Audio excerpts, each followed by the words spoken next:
Hello, everyone. We're live. We had some crazy hiccups earlier a few minutes ago, but I am here with my special guest, Rhonda Buckholz. Thank you for coming on today, Rhonda. Thanks for having me. I'm excited to be here today. I am so excited. I just love when we get to talk and chat, and when we get to see each other at HealthCon. It's a nice little village that we have of people in the industry. So, what have you been up to lately? What's kind of going on fun in your life right now? What's going on fun in my life?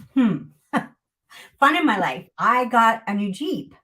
You And did. I did. And that's off the beaten path if you know me, but I'm having so much fun.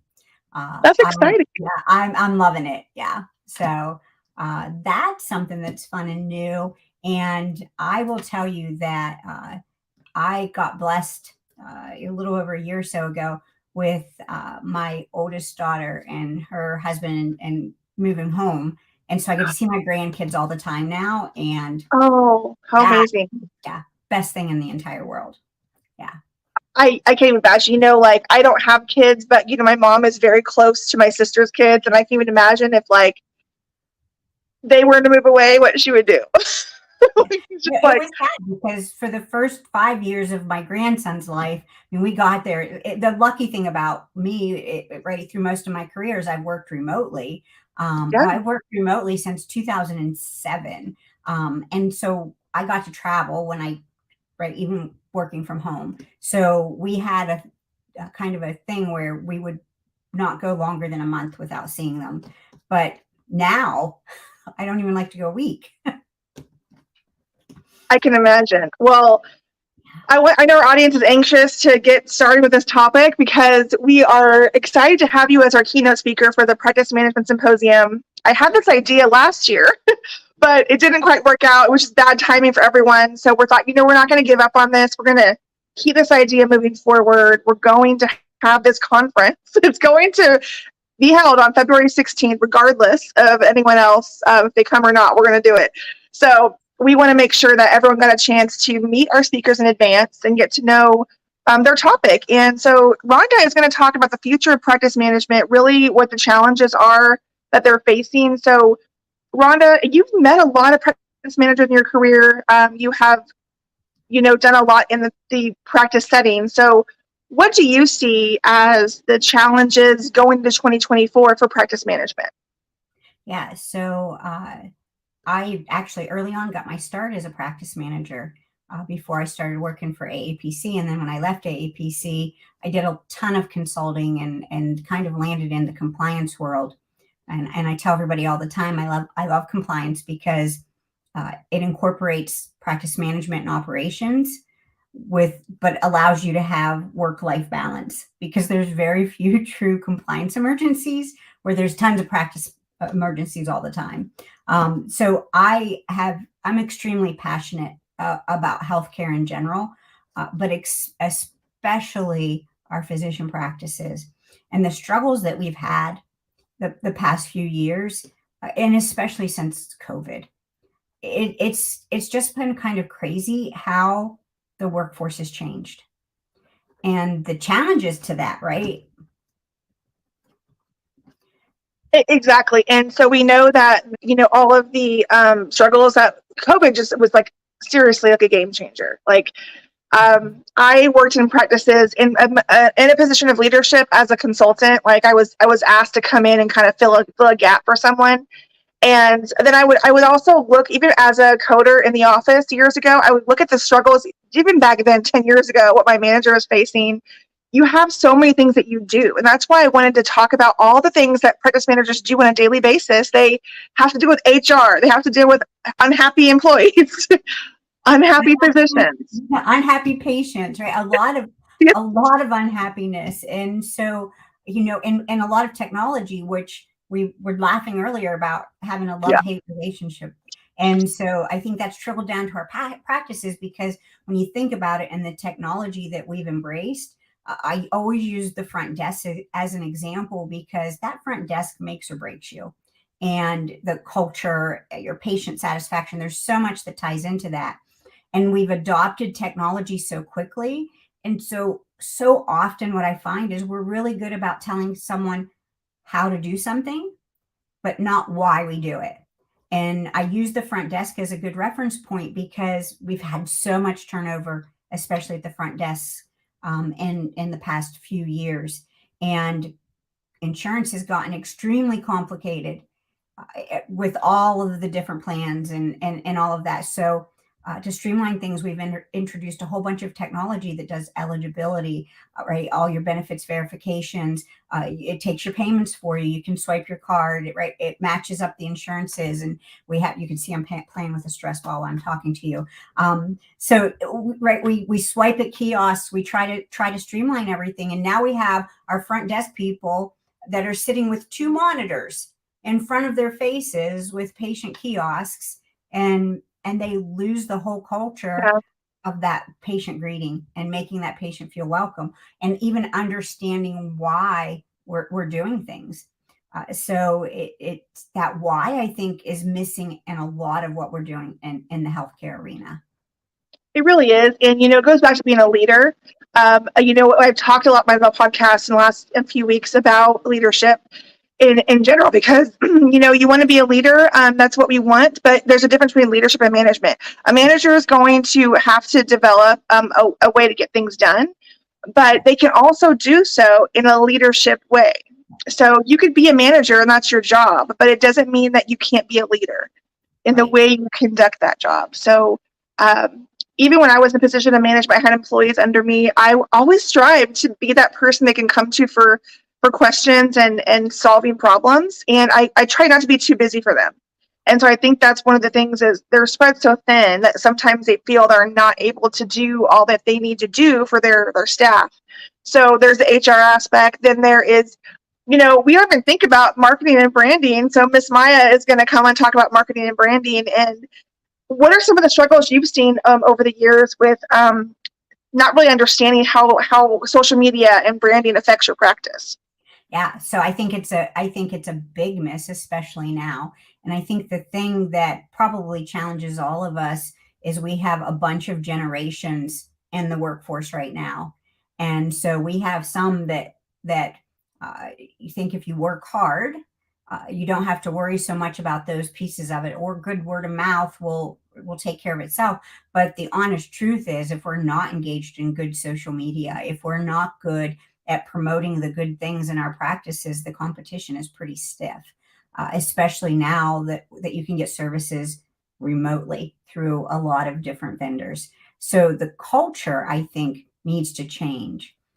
I think part of the problem is uh, a lot of our managers now, or even our team leads, got the position because simply they were the last person standing, and we've not trained them up. We've not taught them how to be leaders, and that's not ingrained in everybody. So I'm going to age myself.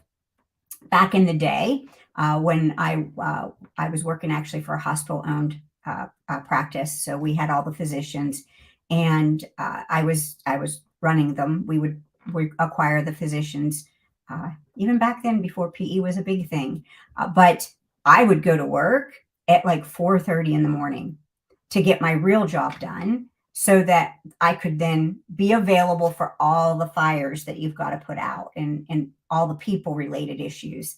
Uh, you know, so you grow up with this kind of sense of, I came in at 4:30 in the morning. How come you won't work harder? And I use my daughter, my youngest daughter, as a good example of that, because she sets really good work-life boundaries. And that's something my generation wasn't good at. To get ahead, you worked harder. You didn't say no, and you worked whatever hours it took to get there. She's really good and very successful at setting those work-life boundaries. And so, part of me laughs at her, and then, I'm like, I think I could learn a little bit from you. But we have so many generations working in our workforce. We've got to figure out how to bridge that gap, right? Through all the different things, the technology, even rev cycle challenges, which I think, Vanessa's talking about some of those types of things. All of those challenges that we have, and the need to be able to bridge what I keep referring to as knowledge gaps, because we got a ton of them. Yes, and we're in a situation now. We know for the last few years, it's not a secret. We've had these staffing challenges, and I personally didn't experience it where I was, and so sometimes you can be in a box, and you can think, "Oh, that doesn't really affect me." That's not real. But when you get out there and you talk to real people and they're telling you, we cannot find quality people, we cannot find people that know how to do this job. So we're forced to just bring people in and train them. It slows down the process. And then you have to think about personality wise, does this person really want to be here? Or do they just think of it as a job? Or do they really care about the data that they're putting in the computer? Do they understand it's a real person behind this computer? My grandmother, your grandmother, my mother, your father, like these are real people. So what happens if you just even put one piece of data in wrong? The longevity effects of that for a person. Yeah, so that's honestly one of the biggest things I think is missing in healthcare right now is the actual empathy and the care about the patient at the end and the end result. And I've seen that with recent interactions with my own healthcare and my father-in-law who was hospitalized right before the holidays and the care that he received, which was extremely disappointing.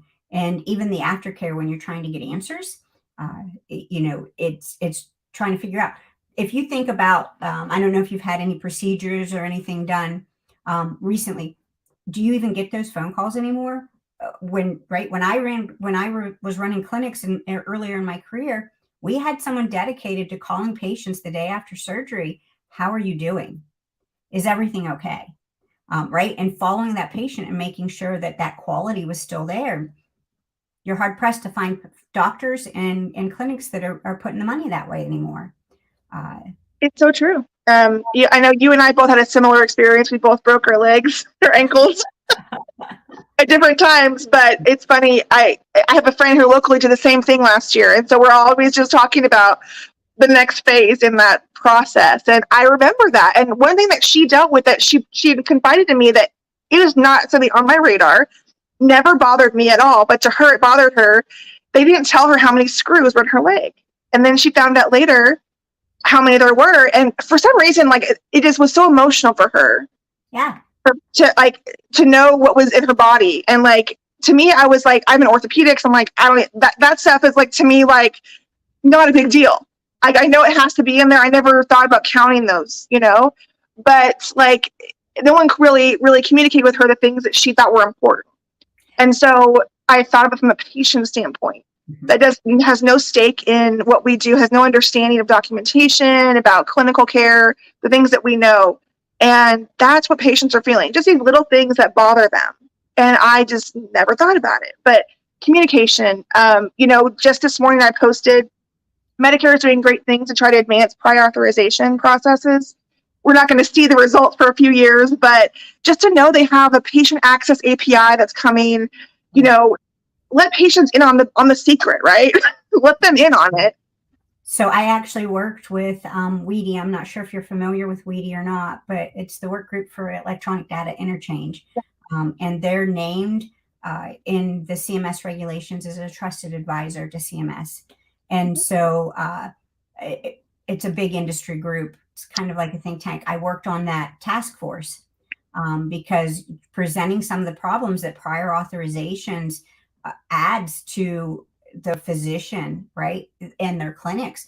The prior authorization burden is ridiculous. And so I actually got into a very heated conversation with the health plan because their Medicare Advantage plan, I'm on record as not being a fan of Medicare Advantage. I'll second that. The hoops they put patients and providers through is unbelievable. This particular plan makes our doctors fill out a prior authorization form for statutorily never covered services. Not requirement by Medicare, but they do it. And then because we have the Transparency in Healthcare Act, they send the letters out to the patients, right? That says, hey, this is approved or not. Here's where you can get it cheaper. And guess what? They actually have an arm that owns physician clinics and hospitals, and all of their physician clinics and hospitals are listed on it. How is that not a conflict of interest in healthcare? Right? There's so many things that are burdens on physicians that then trickle down that affect patient care. When I had talking about our orthopedic surgery, I actually had to fill out an application to go see this new orthopedic doctor because I was having problems with my healing. Had to fill out an application to be seen.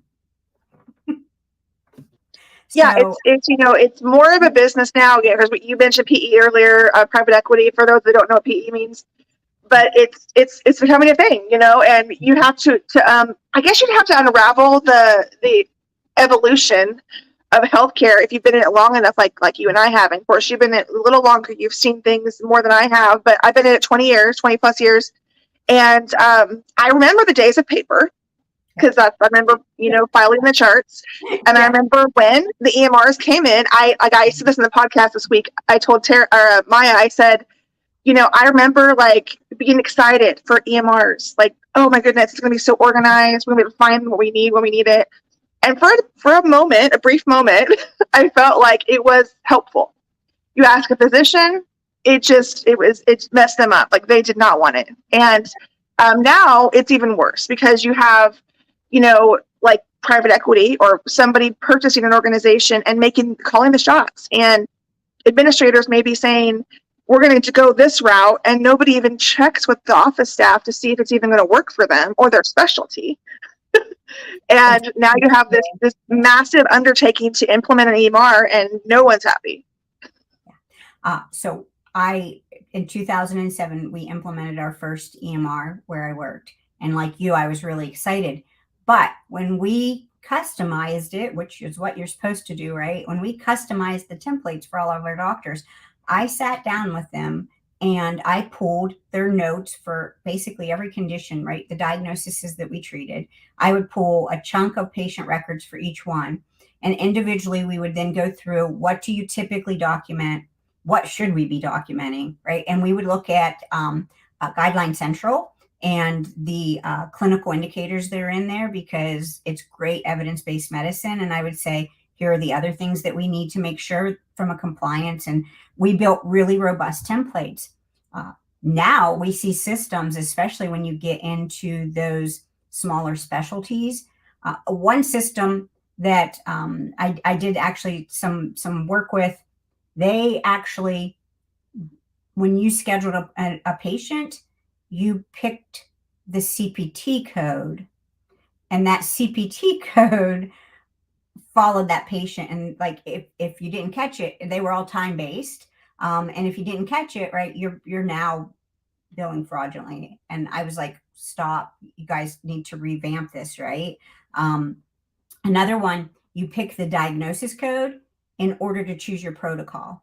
How do you pick a diagnosis code before you've even seen the patient? I don't know how these systems, it's crazy. Yeah, and you're just setting yourself up for failure. And there's one EMR I used, and it has the ability to work with many specialties, but it defaulted certain codes, and it wouldn't let you change it. So unless you had the flow working where it didn't automatically bill after the physician got to it, and it went through the queue to a code or a biller to look at it before it goes out, you're going to get denials at the wazoo, because guess what? Maybe you chose an unspecified diagnosis, which this one was an unspecified diagnosis. We know what happens with many payers. They have algorithms in place to automatically detect when there is a diagnosis that's not matching their criteria for that procedure. So we know that stuff. The EMR company, unfortunately, sorry to say, they don't all know that. The implementation specialists don't always know what is going on behind the scenes. I'll give you an example. I'll repeat this because everyone heard me say on the podcast this week. When I had worked with a company and the EMR specialist was implementing for us, so we got everything that's good, they put the same NPI on both the provider and the group NPI in the claim form in the back end. So 150 claims go out wrong because they can't process it. That takes, how much money does it take to rework a claim every time that happens?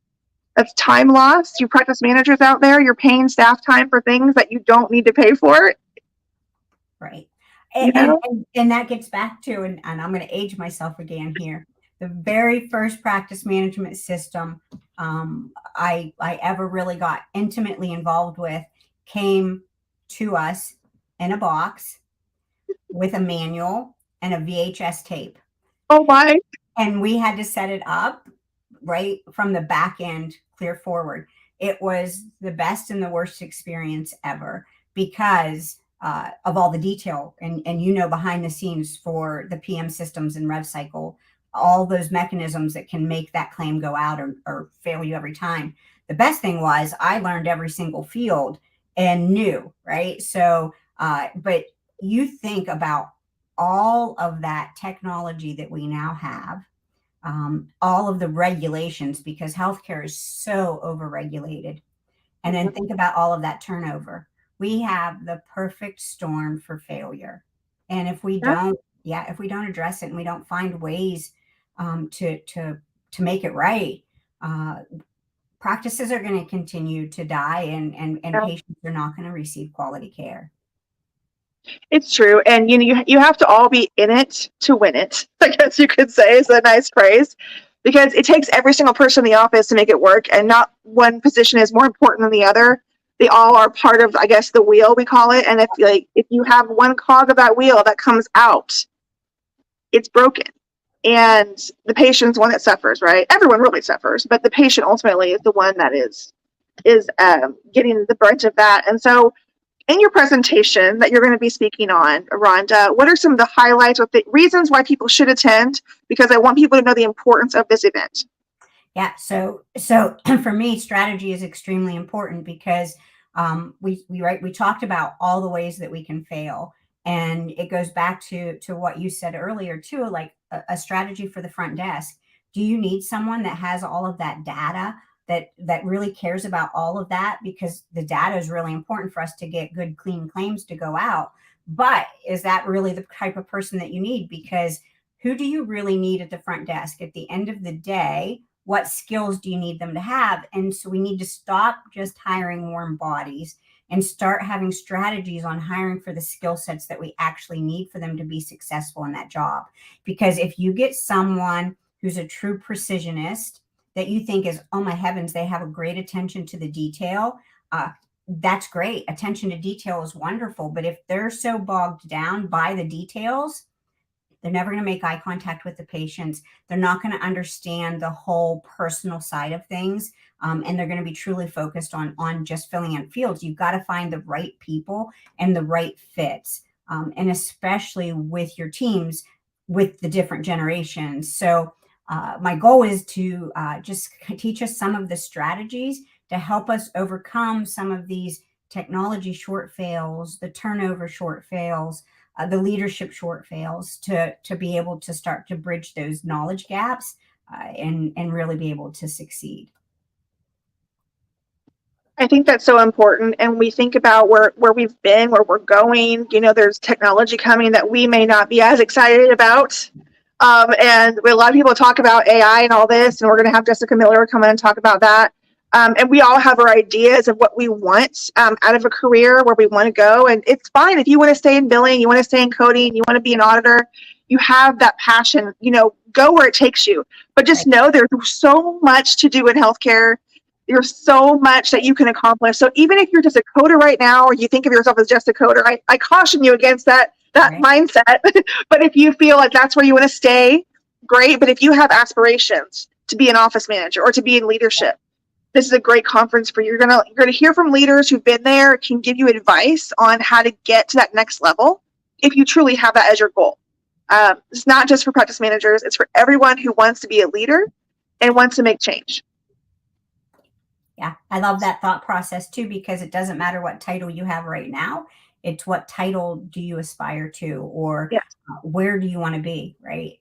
Because you can absolutely be a leader without having the title, and show your way, right? That's how you show your worth and show your ability to be able to lead bigger teams. Exactly. And so this conference, as I mentioned before, is going to be on February 16th. And it's going to be virtual, of course. There's a lot of questions we've had asked previously. We're going to be on all week pretty much with everyone coming on. So there's no shortage of information, but we'll post the direct link for you in the comments after the broadcast. You can have that. It is an automatic 20% off right now until the end of the month. It's probably one of the lowest cost things for you to do for yourself. We realize that it's hard times. We want to make this available to people, and so it's a great opportunity for you to get the education. You need to get CEUs if you're certified. There is an actually office manager certification for the APC, so it's a great way to get those CEUs if you have that credential. And just in general to enjoy the company of Rhonda and others that are going to be there, and your compliance background as well. We're going to have a compliance actual panel with Terry Fletcher and Susan Wahlberg, who is a lawyer and compliance specialist.